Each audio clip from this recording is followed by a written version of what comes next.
Bwana wetu ni mwaminifu. Leo ninataka tuingie katika neno la Bwana, na ninasikia leo kunena juu ya mtu ambaye ako kwenye safari ya kubarikiwa. Safari ya kubarikiwa. Wakati wowote tukiwa kwenye safari ya kubarikiwa, ni vizuri kuangalia wale waliotutangulia walipita wapi, na wale waliotutangulia yalifanyika mambo ya aina gani ndio waweze kufikia baraka zao. Na nataka tuende katika kitabu cha Deuteronomy, kama ukipenda Kumbukumbu la Torati, na tutaanzia pale chapter ya 8 na tutateremka hivyo, na ninayo imani ya kwamba Mungu kuna jambo anaenda kutenda kwako kwa ajili ya kusikiza hili neno lake Bwana, na kwa ajili ya kushika vile Mungu anavyosema. Inasema ya kwamba amri hii ninayokuamuru leo utaishika kutenda, upate kuishi na kuongezeka na kuingia katika nchi ile ambayo Bwana aliyowapa baba zenu, nanyi mtaimiliki. Wakati ambao Mungu alikuwa anaongea na wana wa Israel, kuna zile amri ambazo Mungu aliwapatia ndio wakaweze kuzifuatilia, na ndio maana Mungu anasema ya kwamba amri hizi ama amri hii utaweza kuituza na kuitenda ili upate kuishi na kuongezeka.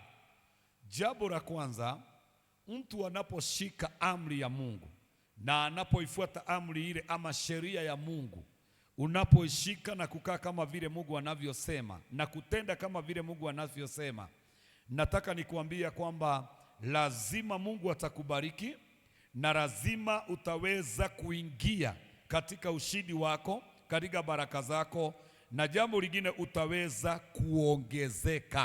kuongezeka. Kwa hivyo ili tuweze kuongezeka katika maisha, ili tuweze kufaulu katika maisha, ili tuweze kubarikiwa katika maisha, ni lazima tuangalie ni sheria gani, ni amri gani ambazo Mungu aliweka katika maisha yetu, ambazo zinafaa tuziangalie, tuzituze na tuweze kuzitenda. Watu wengi sana wamekosa kuingia katika baraka za Mungu kwa sababu hawakushika amri walizopewa na Mungu wao. Wakati ambao tuko katika nchi hii yetu, naweza nikasema ya kwamba katika nchi hii yetu ya Kenya, ya kwamba nchi ya Kenya iko na katiba yake, na wale ambao sana sana Mungu anatusaidia tuna drive ama tumebarikiwa na magari, tunajua ya kwamba ili uweze kwenda kwa barabara kuna zile sheria ambazo unafaa uzielewe, na ndio maana ya kwamba hiyo serikali ikatengeneza kitu ambacho kinaitwa driving school, na tunaenda classes za kufundishwa jinsi ya kuendesha hilo gari, sheria zile ambazo zipo kwenye barabara, zile sign zote utapata, na vile ambavyo unafaa kutumia hizo sign. Na unaweza ukawa unajua kudrive gari lakini haujui sheria za barabara.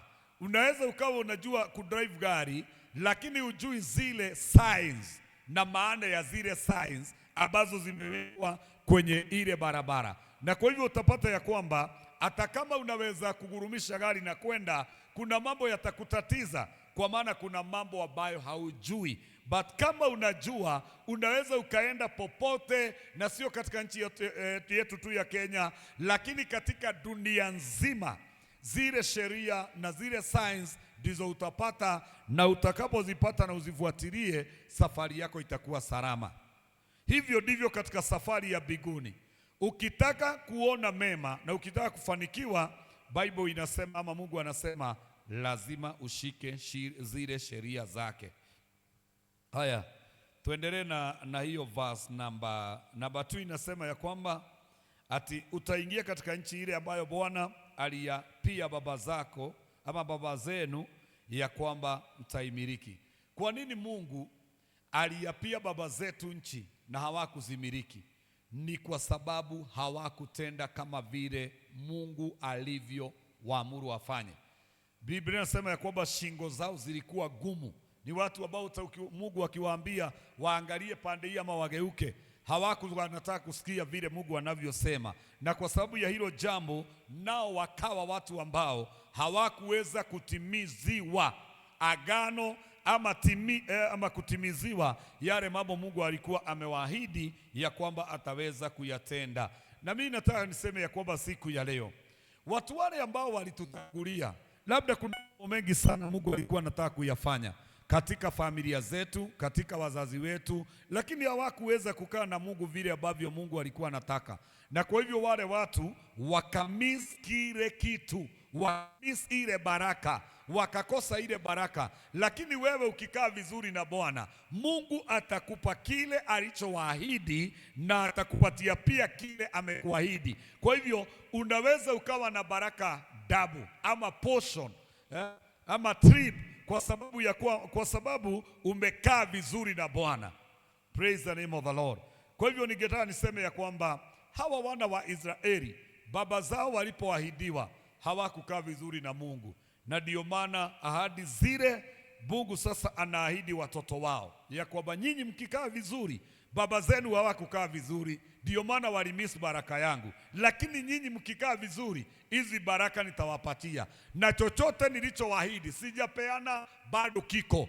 Kwa hivyo ni nyinyi nitakaye patia hicho kitu. Ninapoangalia ninaona Mungu ni mwaminifu sana na Mungu ni mwema sana, ya kwamba ile baraka ya familia, Bible inasema ya kwamba eti Mungu hufikishia watoto uovu wa wazazi ama wa baba zao, lakini sio uovu tu Mungu anafikisha, hata ahadi njema na nzuri alizoahidi kwa watu wake zinaweza zikatimia kwa kipindi chako. Mungu si wa haramu, eti tu ni laana anaweza kutufuatilishia yale mambo ambayo yalifanyika ama yalifanywa na wazazi wetu ama na watu wetu waliotutangulia. Hapana, Mungu ni wa haki, ya kwamba yeye aliye na uwezo wa kufuatilisha laana ana uwezo pia wa kufuatisha mtu baraka. Na ndio maana nawaambia ya kwamba ninyi kama mtashika, kama mtatii, kama mtafanya hivyo, hii baraka ambayo niliwaahidi baba zenu mtaipokea, na nchi ambazo niliwaahidi ninyi ndio nitakayepatia. Siku ya leo mimi ninatamani sana ya kwamba chochote Mungu aliahidi familia yangu akanipa mimi. Ninajua kwamba kuna baraka nyingi sana Mungu aliahidi akina shosho yangu, akina Guka na wale wengine waliotangulia, hata labda baba yangu mwenyewe ambaye hata siku ya leo yuko hai. Kuna vitu ambavyo labda Mungu alimwahidi na hajampatia. Kwa sababu ya nini? Yeye hakukaa labda vizuri na Mungu. Na mimi ningependa ya kwamba zile vitu Mungu ameniahidi asije akapatia watoto wangu, kwa sababu mimi si kukaa vizuri na yeye.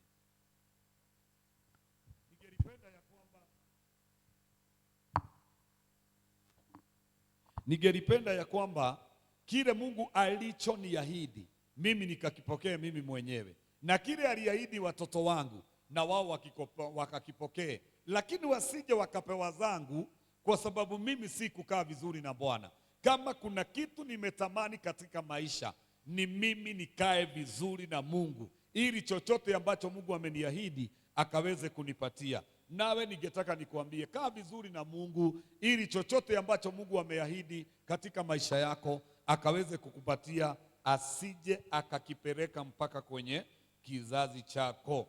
Neno linasema katika verse number 2, nawe utaikumbuka njia ile yote Bwana Mungu wako aliyokuongoza miaka hii 40 katika jangwa, ili akutweze kukujaribu kuyajua yaliyo moyoni mwako, kwamba utashika amri zake au sivyo.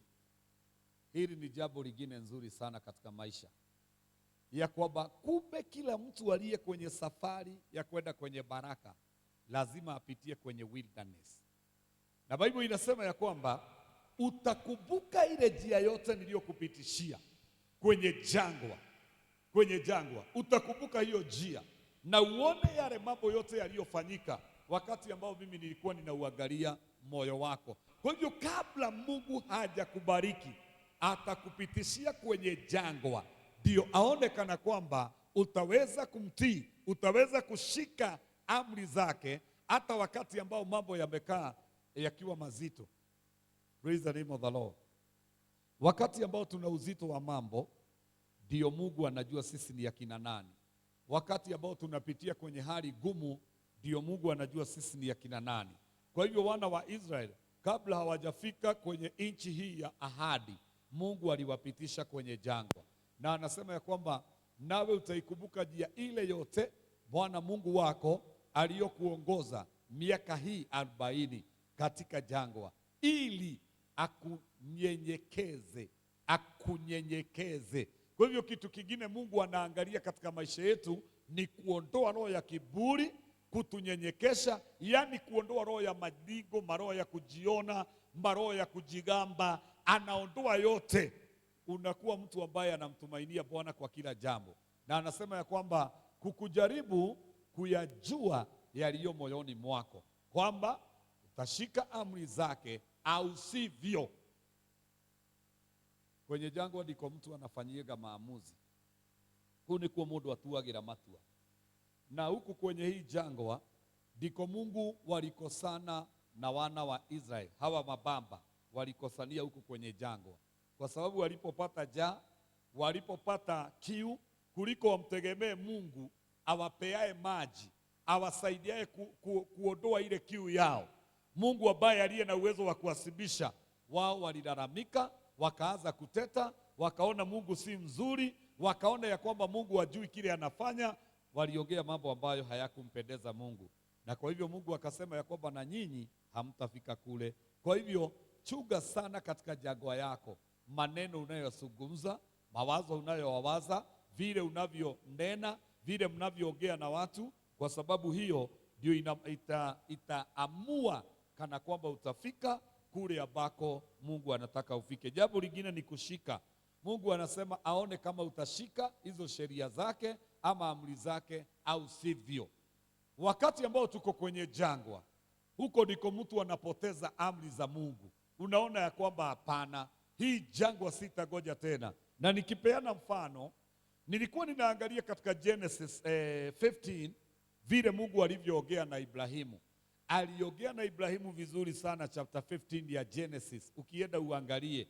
Lakini imagine, Mungu wamemaliza kuongea na Ibrahimu, alipofika nyumbani akapata mkewe Sara. Sara akamwambia sasa, wachana na huyu Mungu. Na unajua 15 walikuwa naongea na Mungu vile Mungu atakavyombariki na mtoto, vile Mungu atakavyompatia uzao kutoka kwenye viuno vyake. Mungu anaongea naye na anamuelezea Ibrahimu, nitafanya. Lakini alipotoka kukutana na Mungu, akaenda akakutana na mke wake. Mke wake akamwambia, hapana, sasa ninaona ya kwamba tukikaa hivi mimi sitawahi kuzalia mtoto. Kwa hivyo wewe chukua huyu msichana wa kazi, enda na yeye tuone kama tutapata uzao. Na imagine, ametoka kuongea na Mungu. Sijui kama mnashika vile ninasema. Ametoka kuongea na Mungu, lakini kufika nyumbani amepatana na Sara. Amesahau vile Mungu alivyosema. Amesahau yale ameongea na Mungu, akachukua mtu ambaye anaitwa Hagai. Hivyo ndivyo mtu alivyo duniani. Mtu usipochunga sana na usipomuita Mungu sana katika maisha yako, kuna Sara ambao amekugojea baada ya sauti ya Bwana. Sara amekugojea mahali, na anaweza akafanya umuache Mungu, ama uachane na sheria za Mungu, ama uachane na ahadi za Mungu, kwa maana Sara macho yake hayaoni kile ambacho Mungu anasema. Sara macho yake yanaona vile dunia inasema, na Sara anaona ya kwamba miaka imeenda, muda umepita, hata hiki kibidi tulikuwa tumempatia Mungu ni enough. Bwana asifiwe. Kuna wakati katika maisha mtu anaonanga mpaka mahali nimefika na Mungu, kama alikuwa wa kunibariki angekuwa amenibariki, kama alikuwa wa kutenda angekuwa ametenda.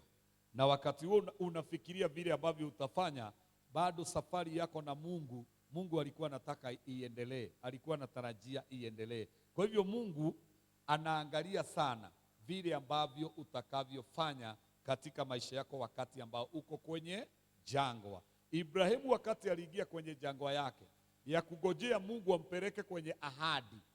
Na nimekuambia ni tunapoenda kwenye ahadi ndio tunapatana na haya mambo. Kupitia kwenda kwenye ahadi ndio utapatana na njaa, ndio utapatana na kiu, watu wa kukuvuja moyo, mambo ya kukuvuja moyo, na wakati mwingine unaweza shindwa hata Mungu ni nini anafanya. Hakuna chochote ambacho hana, lakini ukiangalia unaona ni kana kwamba hakushughulikii, lakini Mungu bado anakuaga kwenye shughuli za kukufanikisha wewe. Praise the name of the Lord. Lakini jambo lile linafanya kupitishe kule, ni angalie moyo wako. Kwa hivyo ukiona bado hujafika kwenye ahadi, ujue kuna kitu Mungu bado anaangalia. Ukiona kuna kitu hujapokea, ujue kuna kitu Bwana bado anaangalia. Mimi nashangaa kwa sababu katika maisha haya tangu niwe mchungaji nimewaona watu wengi ambao wengine hata tuliita Mungu pamoja na wao ili waweze kubarikiwa, lakini ile baraka wakati ilikuja iliwatenganisha na Mungu.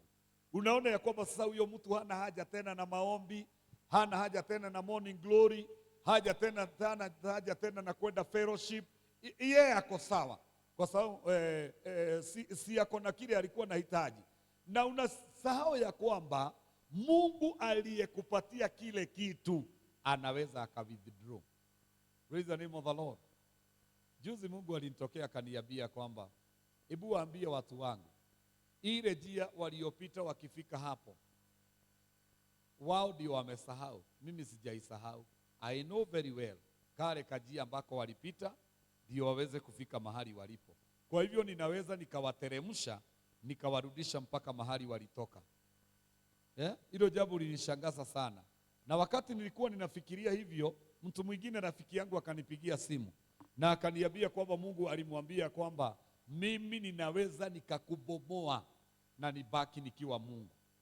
Praise the name of the Lord. Naweza nikakubomoa na nibaki nikiwa Mungu. Kwa hivyo sionangi kitu ambacho chochote kinafaa kukutenganisha na Mungu, ama kipunguze wakati wako na Mungu, ama kipunguze bidii yako ya kumtumikia Mungu. Sionangi kitu chochote kinachofaa kusimama mbele yako na uhusiano wako na Mungu, ama mbele ya kazi yako na Mungu. Hakuna kitu kinafaa kusimama mahali pale, kwa maana hili ndilo jambo linafanya Mungu akose kutuamini katika maisha na tukose kuingia katika ahadi zake zile ambazo ametuahidi. Tuendelee verse number 3 ya Deuteronomy 8.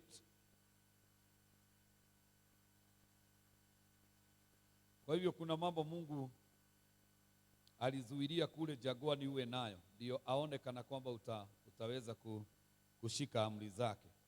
Kwa hivyo njia moja ya Mungu kujua ya kwamba mtapelekana ni hata wakati uko chini unasema ya kwamba bado wewe ndiye baba yangu, bado wewe ndiye Mungu wangu. Na hata wakati uko chini una serve God unatumikia Mungu. Napenda sana kushuhudia vile Mungu anavyofanya. Napenda sana. Siku moja ilikuwa ni asubuhi na mapema, na I think ilikuwa on Sunday. Nikapatana na mtu mmoja ambaye ni wa hii church na anatembea miguu na alikuwa ametoka mbali sana. Na wakati tulipatana nilisikia tu nimbebe na nikambeba. Lakini tukiwa tunatembea Mungu alikuwa ananisaidia kujua ya kwamba upendo ule huyu mtu anapenda Mungu nao hawezi kaa nyumbani kwa sababu hana fare. Ndio maana alijipanga akatoka mapema ndio aweze kufika kwa kazi ya Mungu. Kwa hivyo katika witness ya yule mtu alimuonyesha Mungu ya kwamba hata kama sina fare, you are my God. Na mahali ambapo ninakufanyia kazi, kile ambacho Bwana ninafaa nifanye, nitakuwa mahali pale ndio nikaweze kukifanya kile kitu. Kwa hivyo wapendwa, mimi naona ya kwamba kanisa la siku ya leo ni sisi tunajidisqualify mbele za Bwana. Yaani tunakuwa watu ambao hawajafikia ama hawajakamilika kubarikiwa na Bwana. Kwa maana tu vitu tuchache kamambo kadogo unaona ya kwamba kanakutenganisha na Bwana. Katika jangwa kuna vita, katika jangwa kuna maswali, watu watakuuliza na vile ulikuwa unamtumikia Mungu, kwa nini? Juzi kuna ujumbe ambao niliachilia hapa jioni, na ninaamini ya kwamba huo ujumbe uko katika mitandao yetu, na mahali hauko ningetaka kusema ya kwamba ni vizuri uwekwe. Na nilikuwa ninanena hili neno linalosema ya kwamba yule mtu alikuwa naenda Jericho. Biblia inasema ya kwamba akapatana na wakora na akapigwa. Huyo mtu alipopigwa, mtu wa kwanza aliyepita pale alikuwa nani? Bishop. Neno la Bwana linasema ya kwamba alikuwa kuhani. Lakini imagine, hakusaidia yule mtu, alimuacha pale chini. Mtu mwingine naye akapita. Neno linasema ni Mlawi. Na Mlawi ni kusema ni kama wale tunafanya kazi na wao hapa, kama akina Pastor Steve na wale wengine tunafanya kazi na wao. Naye huyo alimwangalia, akampita akaenda. Praise the name of the Lord. Unafikiria yule mtu alifikiria namna gani wakati aliona bishop amepita na hakumsaidia? Wakati aliona mchungaji amepita na hakumsaidia? Naamini moyo wake labda hata uliamua hautaenda kanisani tena. Kuna yale mambo aliamua, maana msaada wake alikuwa nadhania kwa sababu bishop amefika atasaidika. Praise the name of the Lord. Hallelujah. Lakini nilikuwa ninanena neno linasema ya kwamba mtegemee Mungu, kwa maana yuna msaada wako. Hata kama msaada wako hujatoka kwa bishop, haukutoka kwa pastor, haukutoka kwa yule mtu ulikuwa unadhania, nataka nikwambie kwamba bado Mungu atatumana. Maana tunapoliangalia hilo neno, tunaona ya kwamba alimtuma mtu ambaye anaitwa Msamaria mwema. Msamaria mwema. Na wakati Msamaria mwema alikuja, aliweza kumsaidia na akaweza kumtoa kwa lile jambo. Praise the name of the Lord. Mpeleka kwenye hoteli na akasimamia mambo yake yote. Kwa hivyo, ukiwa katika jangwa, ukiwa katika majaribu, nataka nikwambie kwamba shikilia Mungu kabisa. Shikilia Mungu kabisa. Bwana asifiwe. Juzi nilikuwa ninaimba wimbo, uliibwa na mtu mmoja wa Mungu lakini ashaenda. Unasema bise bise. Sijui kama ushaisikia huo wimbo. Bise bise.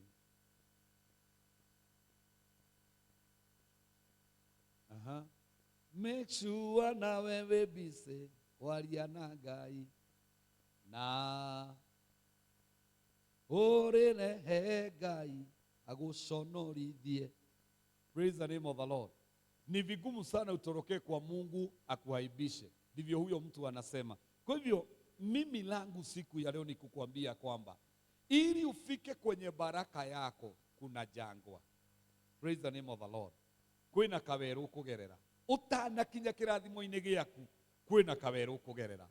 Na riria waingira weru-ini wimenyerere muno.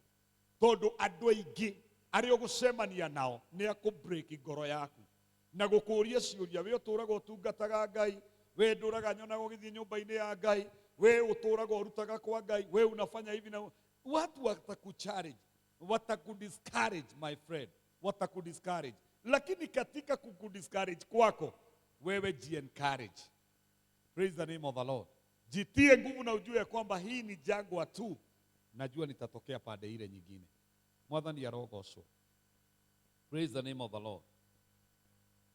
Verse number 3 tumesoma. Wacha some 3. Inasema kwamba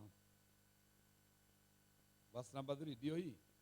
Akakunyenyekesha, akakuacha uone njaa. Imagine. Mungu akakuacha uone nini? Njaa. Ana make sure ya kwamba umeona njaa. Na ni yeye ni Mungu, si shetani. Kwa hivyo kuna wakati mwingine tunapitia kwenye njaa na sio shetani, ni Mungu. Kuna wakati mwingine tunakosa pesa na sio shetani, ni Mungu. Ili aangalie moyo wako, ili akunyenyekeshe. Kuna wakati mwingine tunapitia vita na sio shetani, ni Mungu. Uone njaa. Akakulisha kwa maana usiyoyajua wewe wala baba zako hawakuijua, upate kukujulisha ya kuwa mwanadamu hataishi kwa mkate tu, bali ataishi kwa kila litokaro, ama kwa kila neno litokaro katika kinywa cha Mungu. Praise the name of the Lord. Mungu anasema ya kwamba in the wilderness, wakati nguvu zako zinafika mwisho, yeye anakuwa provider. Praise the name of the Lord. Unaona njaa, Mungu ana make sure kwamba wewe mwenyewe hutapata unga ya ugali, lakini Mungu mwenyewe analeta. Mungu anakusupport, Mungu anakusupplyia, anasimama na wewe. Kwa maana katika ile jangwa anajua bado uko kwenye jangwa, na ni yeye amekupeleka. Kwa maana anataka kuangalia moyo wako ili aweze kunyenyekesha. Ni ombi langu ya kwamba katika jangwa yetu tusimuache Mungu. Jambo lingine, tusiache kumtumikia, tuendelee kumserve, maana yeye atakuja kututenda mema na atashangaza moyo wetu. Haya, twende kwa hiyo ingine. Mavazi yako hayakuchakaa wala mguu wako haukuvimba miaka hiyo 40. Angalia vile anawaambia wana wa Israeli, hata wakati ambao ulikosa pesa za kununua mavazi, nilimake sure ile ambayo ulikuwa nayo, ile ambayo ulikuwa nayo kabla hujaingia kwenye jangwa, itakusustain. Praise the name of the Lord. Mwathani arogocwo. Ngai akamake sure nduri na mbia cia kugura nguo, no karia wagurite kau kari ga tene, Ngai akamake sure gatinathira na gatinachaka. Praise the name of the Lord. Wale ambao hawajui nguo zinachaka, kuna wakati tulikuwa tunavaa nguo zingine, unavaa trouser umeipiga pasi, lakini pande hii na pande hii haifanani. Pande hii imeungua, imechomeka, na sio pasi imechoma, nguo yenyewe imechakaa. Hata katika maisha naamini ya kwamba hata wewe unaweza kuwa na nguo moja ambayo imechakaa, lakini bado unaivaanga hata kama imechakaa. Kuchakaa ni kusema ya kwamba ile rangi ilikuwa nayo original, hiyo rangi ishaondoka. Praise the name of the Lord. Lakini Mungu anasema namna gani? Nilimake sure ya kwamba nguo yako haitachakaa, na akasema ya kwamba na nilimake sure ya kwamba miguu yako haitavimba, hata kama ulikuwa na shida ya nini kule jangwani ya viatu na whatever. Haya, tuendelee. Nawe fikiria moyo wa nawe fikiri moyoni mwako ya kuwa kama vile baba amrudiavyo mwanawe, ndivyo Bwana Mungu wako akurudiavyo. Kurudiwa ni kusema nini? Ya kwamba ukikosea Mungu anakucollect, anakuambia kwamba hata kama ni hivyo, hii ndio njia utakayoipitia. Na anasema kama vile mzazi kwa mwana, vivyo ndivyo nami kwako. Lazima nikurudi, lazima nikuonyeshe njia, lazima nikurekebishe, lazima nikuambie hapa umekosea, ili uwe mtoto mzuri. Haya, tuendelee. Basi kama nawe uzishike amri za Bwana Mungu wako, upate kwenda katika njia zake na kumcha. Hata kama uko kwenye wilderness, hata kama mambo hayako mazuri, Biblia inasema ya kwamba uzishike amri zake Bwana Mungu wako, upate kwenda katika njia zake, usitoke katika njia zake. Na katika wakati huko kwenye jangwa, Mungu anatarajia nini? Umtukuze yeye ukiwa kwenye hiyo jangwa. Baada ya kumtukuza anafanya nini? Kwa kuwa baada sasa ya kumtukuza na umepitia kwenye hiyo jangwa, amejaribu moyo wako, ameachilia njaa, amezuilia nguo zako zichakae, kwa maana hukupata nafasi ya kununua zingine. Sasa hii vazi nasema nini? Kwa kuwa Bwana Mungu wako anakuingiza katika nchi nzuri, nchi yenye vijito vya maji na chemichemi ya vizima vibubujikavyo katika mabonde ya milima. Angalia, ukishashinda jangwa, sasa Mungu anakuingiza katika nchi. Mungu anakuingiza katika ahadi zako. Mungu anakuingiza katika furaha yako. Praise the name of the Lord. Na anasema ni nchi nzuri. Kwa hivyo unajua ya kwamba kesho yako itakuwa nzuri. Unajua ya kwamba mambo yale yako mbele yako ni mambo mazuri. Haya, tuendelee. Nchi ya ngano na sairi na mizabibu na mitini na mikokomanga, nchi ya mizeituni yenye mafuta na asali. Ukishavumilia, ukishashika amri za Bwana, ukishafuata njia za Mungu, utaingia katika hii nchi. Na Biblia inasema sasa mambo ya kulishwa huko jangwani, maana imeisha. Maana hii nchi unayoingia iko na nini? Jambo la kwanza inasema iko na nini? Mtasoma hapa ama mlienda mkaniacha? Ngano. Kwa hivyo jambo la kwanza linao kuonyesha umeanza kuingia ni wakati utaanza kuona ngano. Amen. Ukianza kuona ngano iko area sana katika maisha yako, jua ya kwamba umeanza kuingia katika hiyo nchi. Na inasema ya kwamba matunda, hii miti yote ni ya matunda na mafuta na asali pia. Mungu lazima atafanya ukule matunda. Lakini kule jangwani, kumbuka, hakukuwa na matunda, hakukuwa na ngano, hakukuwa na sairi, hakukuwa na hizi vitu zote. Lakini ukishatokea, Mungu atakupa hizi vitu zote. Kwa hivyo neno na siku ya leo, hata kama sitaendelea sana, ni kusema ya kwamba shika amri za Mungu, fuata mapenzi ya Bwana, fanyia Mungu kazi bila kuangalia pande hii na pande hii. Usiangalie kile hauna siku ya leo, maana Mungu amekuwekea pale mbele. Kubali kuendelea na safari ili ufikie baraka yako. Na jambo lingine, usikubali kile Mungu amekuahidi akaje kuwapa watoto wako, kwa maana wewe ulishindwa kukaa kama vile Mungu alivyotaka uishi. Wewe ulishindwa kumtumikia Bwana, wewe ulishindwa kumfanyia Mungu kazi. Usikubali jambo kama hilo lifanyike katika maisha yako. Na nimekuambia, kabla ya kuingia kwenye baraka zako, lazima upite kwenye jangwa, na hiyo ni lazima. Na wale wote walioruka jangwa, Mungu huwarudisha kwa jangwa. Na wale wote walioshindwa, kwa nini wako kwenye jangwa, Mungu atawarudisha, ndio wafahamu na wajue ya kwamba hii ndio njia mtu yeyote hupitia.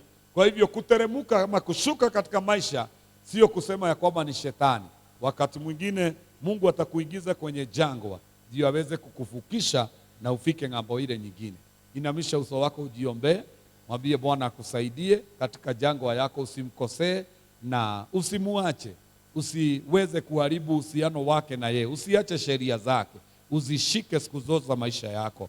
Baba, ni asante sana kwa sababu ya mchana wa leo. Nimenena na watu wako kuhusu jangwa na kuhusu safari hii ya baraka na ya biguni.